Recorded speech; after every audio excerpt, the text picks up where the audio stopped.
Nakakita ka na ba ng mga mahahabang URL at links na hindi mo maintindihan? May mga blog post ka ba na gustong i-share at iniisip mo kung paano gawing presentable ang pagpo-post gamit ang mga links na ito?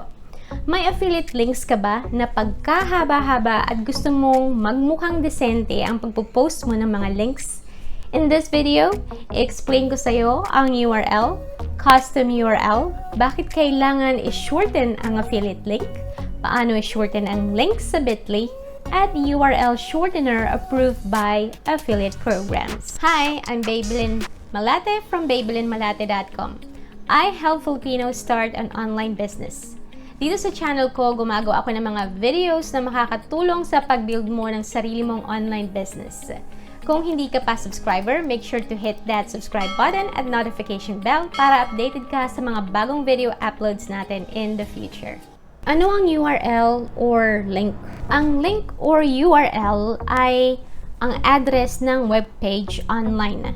Kung ang bahay natin ay may address din ang mga lugar na pinupuntahan natin sa internet. Ano ang custom URL? Bakit kailangan natin gumawa ng custom URL? Gamitin nating halimbawa itong link sa Bitly.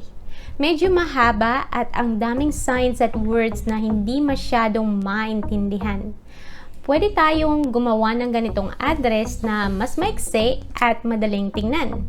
Ito ang tinatawag na custom URL.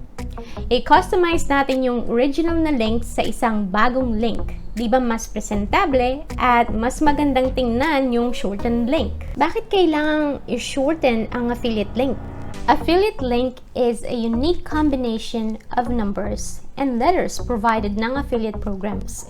You get this once na na-approve ka na ng company as their affiliate. I use Bitly and Bradley to shorten my links. Ang pag-uusapan natin ngayon is just Bitly. Bakit importante na i-shorten ang affiliate links? First, you can hide your affiliate link using URL shortener kagaya ng Bitly. Second, using a URL shortener, magagawa mo na matrack yung statistics at malalaman mo kung ilan ang nag-click sa affiliate links mo.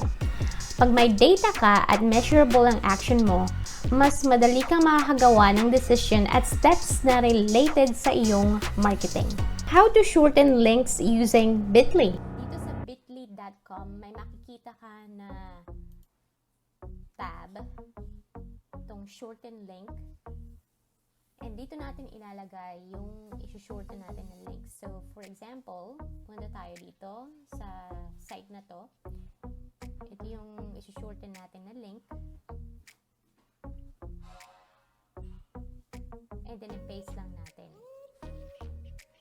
So, click shorten. So, makikita nyo dito sa baba na na-shorten na siya. Ito yung may mga numbers and letters combination. Pero hindi siya madaling intindihin kasi parang spam. So, mas magandang i-customize yan. And kapag ginamit nyo itong feature na to, hindi nyo ma-customize dito kasi hindi kayo nag-login. So, I strongly suggest na mag-login kayo. Shortening URLs ay napakasimpleng gawin. Sundin mo lang itong 3 steps at in a few minutes makakagawa ka na ng custom URL mo. Bago mo gawin ang steps, kailangan mag-create ka muna ng account sa Bitly. Then, pwede ka nang gumawa ng shortened link. First, kopyahin ang URL na gusto mong i-share galing sa website, social media, or galing sa blog. Enter your URL and create your shortened link. At Bitly, we call them Bitly links. Customize and share your link across social channel and emails, SMS, print, and anywhere else you can think to put the link. Ano naman ang URL shortener na approved ng mga affiliate programs? As an affiliate, you need to check also kung pinapayagan ng affiliate programs ang paggamit ng URL shortener. For example, eBay approved 4 URL shortening services. These are Bitly, Hootsuite, Buffer, and Google Fiber-based dynamic link. I did research about Lazada and they don't mention anything about URL shortener. Therefore, you can use URL shortener para sa mga links nyo sa Lazada affiliates.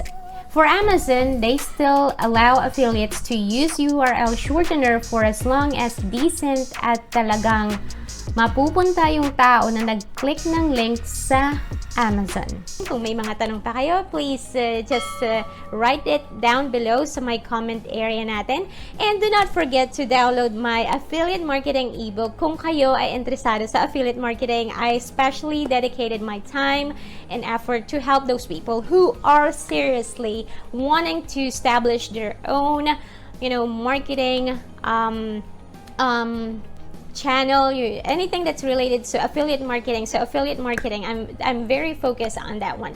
So that's it.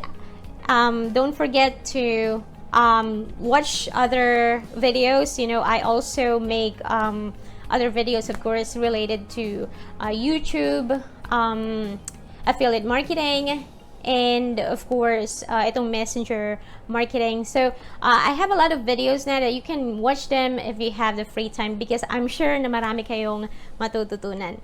Bye for now.